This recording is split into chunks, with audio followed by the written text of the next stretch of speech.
All right, welcome back. Goodman versus Gottlieb. It's Monday, and Doug, I'm back in the snow. It is absolutely awful being back in the Northeast. I left 70 degrees in Charleston and had to stop on my way back from stores, Hartford yesterday in the snow. It was so bad. But I'm home. I'm happy to be home. It is a Monday, and we got a great week of college hoops. And I saw one of the more, I don't know if heated, I think it was one of the more heated atmospheres I've ever been in. Now, it didn't compare, in my opinion, to the one we saw a couple years ago in Lubbock, but it was still pretty good. Ed Cooley's return to Providence went according to what Friars fans kind of wanted. It was a little bit closer for their taste. They were down late. Devin Carter came back, absolutely took over the game. There was a questionable flagrant call at the end, but Providence wins.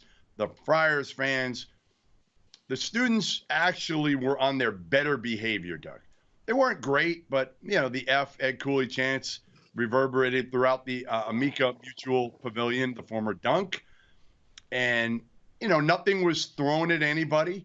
I think ultimately what happened here before the game, Doug, was the administration made it clear to the students that we're videoing everything, and if we catch you on video throwing something, right, you're gone. You're expelled. You're not just suspended. So they didn't do anything that was over the top. Ed Cooley brought his wife and son to the game, which I was a little surprised about. But again, I talked to his wife after the game, and there was nothing completely egregious other than the chants throughout the game. A couple chants that I'm not going to repeat. But again, it went without a major incident, Doug. So I think for Friars fans, so you're reporting that it was a good time. The home team won, and nothing happened. Okay. Yeah. Look, it was cool that you were there. I thought, of all the places where that could spin and spiral out of control, Providence is a place, right? There's a lot of Northeast negative Smitty boy energy there, right? I got it. But I think, again, and we have these discussions on a yearly basis, and we didn't really have it last week, but others did on the core storing thing. I saw CBS had it, I saw ESPN had it. And look, the deal is this. It is on the administration. You have to know it's just like Ohio State women's basketball.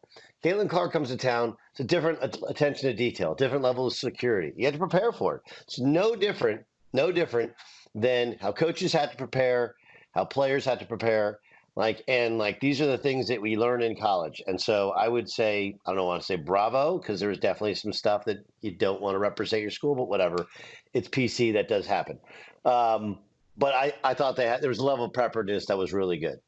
And it helps when they win. It helps that Georgetown stinks and nobody thought that they were going to be particularly good this year anyway. That's the big thing. Is next year, you're trying to tell Friars fans, enjoy it now, because this thing could flip next year. Because when you look at Providence on the scale of Big East programs and what they have NIL, kind of went through it. And other than DePaul, Butler, Seton Hall, they're not above any of them. And again, can Ed Cooley flip this thing quick? Can he flip it next year? I think he will. I don't know if they're going to be, top 4 in the league, but I think they're going to get to the point where, they can come in and go toe-to-toe with Providence and probably have more overall talent next year. Well, it's going to be fascinating because, we saw Xavier get blown out over the weekend by UConn, right? And Sean Miller is a pretty competitive dude, and they got a rough patch here, rough season. I don't think they'll be down for long. The Pitino thing, obviously, year 2 sometimes can be tougher than year 1 when you flip it as much, but Pitino, I think we get a pretty good sense this guy knows what he's doing. He's done it pretty well. So the league's really interesting, right? Does McDermott, does he take a swing at another, go back to a Power 5 school, to one of those jobs intrigue him? Arizona State would be the one, Doug. Arizona State is the one that a lot of people think McDermott could go to if Bobby Hurley is not at Arizona State next year, because McDermott loves golfing.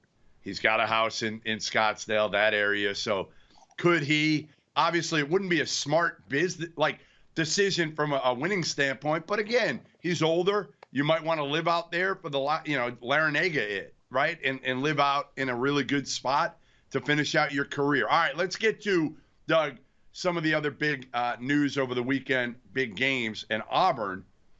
And Bruce Pearl, I think, knew that this was coming. I really do. I think, when Auburn went all the way up to number 5 in the country, I think Bruce Pearl was the first one to say, like, we're not the 5th best team in the country. Well, they go on the road. They've lost 2 straight, and Mississippi State gets a huge win over them in Starkville. Josh Hubbard, one of the best freshmen in the country, making his first start. He's come up the bench all year. He had 15 of his 17 in the second half, averaging about 15 a game. Broom was decent, but not great. Jalen Williams was okay, but Auburn didn't shoot the ball well. And now after a 5-0 start in the SEC, they've dropped 2 straight in league play. So where does Auburn fit now for you in the SEC? Are you ready to say, like, they're not at that same level that Tennessee and Kentucky are at, or are you going to keep them in there? I'd still put them in there for this league. They lost 2 road games to 2 NCAA tournament teams. So I don't, and you're right. Like, I talked to Bruce because I did the game on radio against Alabama on Wednesday night. And, everybody asks, you just ask Coach, how's your team? And he's like, I like them. Like, we're a good team. Yeah. He's like, we're not great. He's like, but I don't know if anybody's great, but we're really good, really deep. And, they like each other, and I like them. So I think that dog will hunt. I'm with you. They were never the 5th best team in the country. They're somewhere in that upper second tier. They have a lot of something. They got a lot of depth, which people don't have. And I want to see how, we see how the SEC translates in the non-conference early.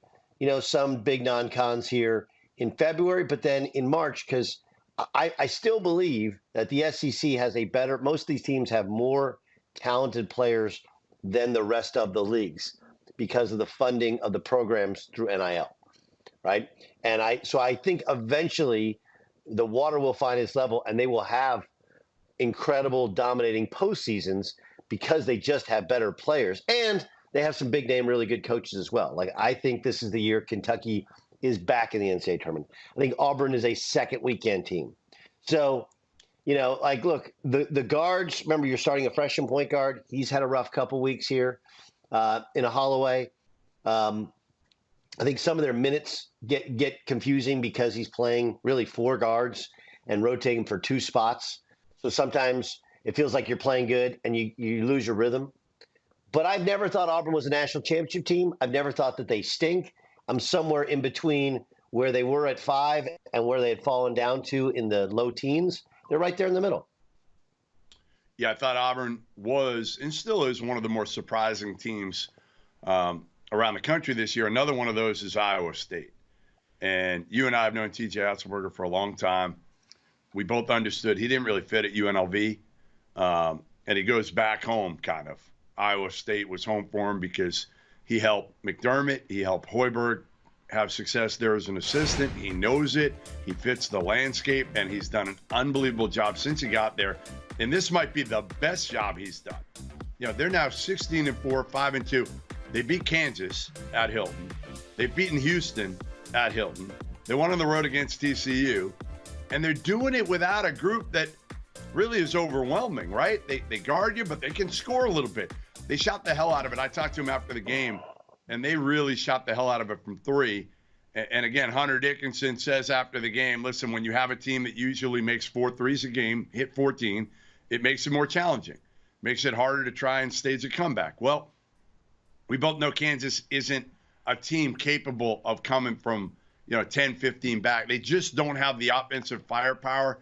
But again, this Iowa State team and what TJ Otzelberger has done, especially without, listen, they had a big-time freshman, right? They signed what we thought was a big-time freshman, Ballou, a big kid who was like top 10 in the rankings. People thought he was one and done. He doesn't even get off the bench, Doug. And you got to give TJ a lot of credit because, a lot of coaches would play him just because they feel like if they don't, they're not going to get another guy like that. He was obviously misevaluated by the recruiting guys, but what TJ has done on and off the court has been extremely impressive, and we're going to get to some of the allegations off the court here in a minute. Okay, I think TJ is awesome. They shot it so well, but they also did a great job of defending Dickinson. It's like that was not an easy 20 for him. And I thought they had a really good game plan. Whereas, others have tried to, hey, let's make Furphy beat us. And Furphy's had a really, really good week. And he had 15, but they didn't freak out. You didn't get much out of Harris. But again, like I'm with Hunter. The team shoots that way from three. It's going to be really hard to beat them, especially when they're at home. And then, Kansas got to find a way to get something off of their bench. I mean, you get literally 2 points off of their bench. And it's a lot to ask your starters to give you 79 points. It just is, no matter how good they are. And that's a good starting group, especially when Dwan Harris is not a scorer naturally, and Furphy's just a freshman. So they got to get something off their bench, and they got to be better defending the three. I mean, the number one thing you have to do is rebound the basketball. The number two thing is you have to defend the three. Like those are the two things in any league, but especially in the Big 12. All right, so I can't wait to get your thoughts on this. I've been dying to ask you, since all this started coming up. So, all right, the background on this is Iowa State comes under criticism. Basically, Kansas State and Jerome Tang were concerned that Iowa State had put managers or somebody else affiliated with the team behind the bench and was filming it and sending it back to the Iowa State bench. Okay, so the ESPN cameras got Tang. He was pissed off. He was telling the officials. Then he kind of went at TJ a little bit. So after the win, TJ Otzelberger addressed the reports. So listen to this, and then I want to hear your reaction to this, Doug. It's incredibly disappointing that after such an awesome game, an awesome environment and atmosphere, that I even have to begin by addressing something that happened, earlier this week. The ludicrous rumors earlier this week that somehow we were trying to gain an advantage looking into our opponents' huddles is an affront to our players, our fans, and to me. Doug, what do you think? Look, so everybody has a cell phone. I do think some of this stuff happens. I don't think there's anything consequential that comes from it. TJ's always been a guy who I believe more than I disbelieve, no matter how much you want to say, basketball coach or used car salesman. So I just don't understand what K-State had their panties in a bunch about. I really don't. I haven't spoken to Jerome, but they felt like somebody was filming their huddle. Like, okay, so what? What? I don't know how that matters, but I can tell you that every college basketball program, okay, has managers over on that other side. A lot of times, they'll accuse an SID or a manager or whatever. Like this happens, and you have the guys in every huddle that have to go, and they go to the midcourt to get the lineup for the coach. Like there's a lot of other things that go on during a basketball game that I think people aren't aware of, and we do a bad job as broadcasters of we never explain it. Like, hey, this manager's job is to find out what the lineup is for the other team during every timeout. And they don't volunteer it and tell it to you. They don't have to. You're supposed to go and check in the game, and you have to look, and then they have to run it back. Okay, so there's a lot of other stuff going on. Do I think there were some managers down there? Sure. Do I think there were some dudes that were filming them? Probably. Do I know it was connected with Iowa State? I'm going to take TJ at his word. But I also again, what are you gaining from that information? Doug, you know what sets they're running. You know already the sets they're running. Like, what do you mean Like if somebody films it? No. What I'm saying is Kansas already knows what Iowa State is running going into the game. Do they not? No, not really. I mean, yes, plays. No. You don't know all the calls. You don't know the options they're looking for. Okay, you don't know. But again, like if you're filming and somebody's down drawing, like what are you picking up? Right. It's nothing. And how are you getting it to nothing? Him right, you can't get it to him. You can't get it to him in real time. Right. I believe this is the first year. I believe. Okay, we get to check on this. That you can use the iPads during a timeout. Okay, like they have in the NFL, you can hand guys iPads. But it's not like players have cell phones that are buzzing and they're like, oh, they're going to run, horns with a back cut, like, no. So I've been in that arena. I know what it feels like to play a game where you're not going to win the game, right? And yes, at the time you think the refs are against you and the other team's really good. Like, I'll give you an example. We played Marcus Fizer, Jamal Tinsley, their senior year. Paul Shirley, I think, was a junior. They were, by my estimation, they lost to Michigan State in the Elite Eight, one of the great games of all time that I can remember. Unbelievable basketball game. And Michigan State went on to win the national championship. I think that team was the second best team in the country. I think our team was 2B or whatever, even though we lost to Florida, who played for national championship. But the point is that we played at Iowa State on their senior day, and there was zero chance we were winning that game. There just was. Between the refs, Iowa State was awesome. We weren't particularly good. It was cold. They were loud, whatever. So I know what it feels like where you're like, everybody's out to get me. And then now you look at, and dude's got a cell phone camera at your huddle. So I understand. But the only thing I can tell you is, like, Jerome Tang has this amazing smile and weight about himself. And I think there's a way to do it.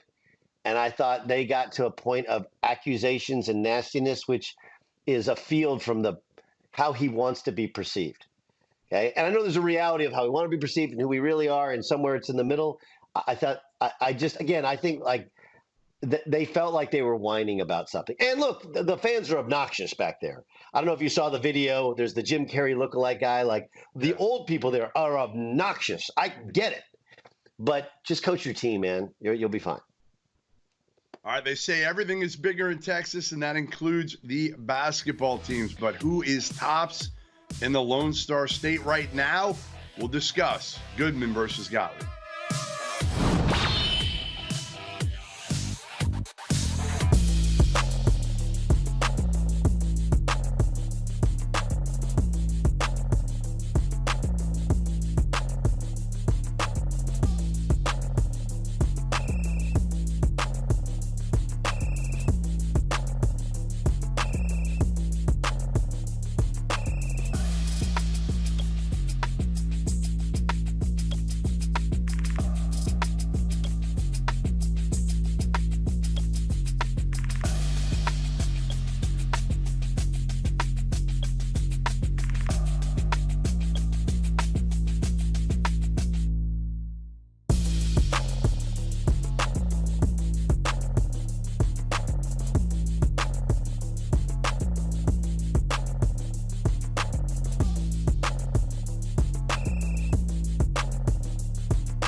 right, welcome back. Goodman versus Gottlieb. And over the weekend, BYU made students remove their shirts that said "horns down" during their game against Texas. Remember, Rodney Terry made headlines earlier this month when he confronted Central Florida players in the handshake line when they were given the horns down sign. Is Texas being too sensitive about this topic? Listen, all this is much to do about nothing, Doug. Like, who really cares at this point? Right. I mean, put your horns up, put your horns down. Does it really matter at the end of the day? Just don't pay attention if you're the players. Who cares? I'm not even sure they care. It's literally if somebody parachuted in from another planet or even another country, like, really? Like, this is what you're arguing over? I'll defend BYU from this standpoint, right? They've been accused, they've been accused, if you go back at a volleyball game, of having racial epithets yelled from the stands, which was proven to be false. Okay. And if we're just honest, right, there is a narrative out there which is completely unfair. Okay. That if you go to BYU, you walk into the Marriott Center and there's 24,000 people and 23,980 are white, that somehow it's an anti-diversity sort of environment. I can tell you that, again, it's just a snapshot, but between Mark Pope and so many of my friends of the LDS community, that's not the reality. But again, it's a perception. So this was the school going, hey, people already think like we have stuff yelled out from the stands. They think we are trying to do backflips. I don't know if you know this. I think during their football game, this is a real thing, BYU's students hand out ice cream to opposing teams' fans. Like, they just want people to like them. So they're doing backflips. As for the horns down thing, it's the softest, weakest. And here's the deal. So this is a real thing. I went to talk to, as you know, I'm really close to Chris Beard. Last year, I spent some time, this was last year when he was still the head coach before all the nonsense. And so he said, why don't you tell our team what everybody in the Big 12 thinks of you?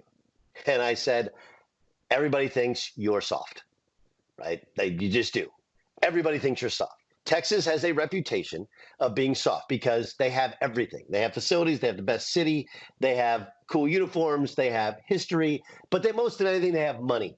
Okay. And Texas, they don't recruit. They select, right? Like Oklahoma State football likes to say, we don't have one player that was offered a scholarship by Texas. And yet, look at how often we've been able to beat a Texas. So you have a reputation of soft. Does Texas sports realize you're actually doing your student athletes a disservice? Because now we don't think you're soft. We know you're soft. If horns down bothers you, how about the real stuff, right? So it's ridiculous. I understand BYU trying to protect themselves because there's this terrible narrative out there, which I believe to be untrue. And Texas, we know you're soft because of how you're handling this, even though Rodney Terry did not ask them to take off their shirts. Just go play. How about this? Win a road game. That's all that matters. Then you can do your horns up. That's how it works. So the state of Texas, Doug, has been absolutely loaded. Obviously Houston has kind of separated themselves, but, Texas has still been pretty good. Baylor, we know, won a title a couple years ago. They're struggling right now. They've lost 3 in a row. Texas Tech is thriving. Grant McCaslin's done a great job with that team. Pop Isaacs has been terrific. TCU, they upset Baylor in that 3 overtime game over the weekend. So if I had to have you do a Texas power rankings right now, besides Houston, who would be 2, 3, 4? Give me the order. Okay, wait. So help me out. So do you want program general or just this year, this team? Today, right now, who you like, other than Houston, who's your number 2 team that you love out of that group right now? Because they're all pretty close, right? They are. I would probably go with Tech. They had an escape at home against K-State. They had a couple other escapes, which I'm like, eeh.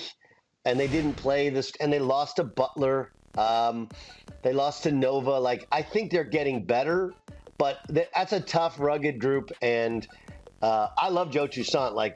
Pop Isaac gets all the love. Joe Toussaint, to me, that's a dynamic duo because he can score now, but he's an incredible defender. And then they have one of my favorite players that my brother signed to Oregon State, Warren Washington, who's on School 4. Just he's the classiest kid. And he literally is a professional. Like, shows up to work, does his job, does it with a smile, good player. Like, they have grown men. I would put TCU 2.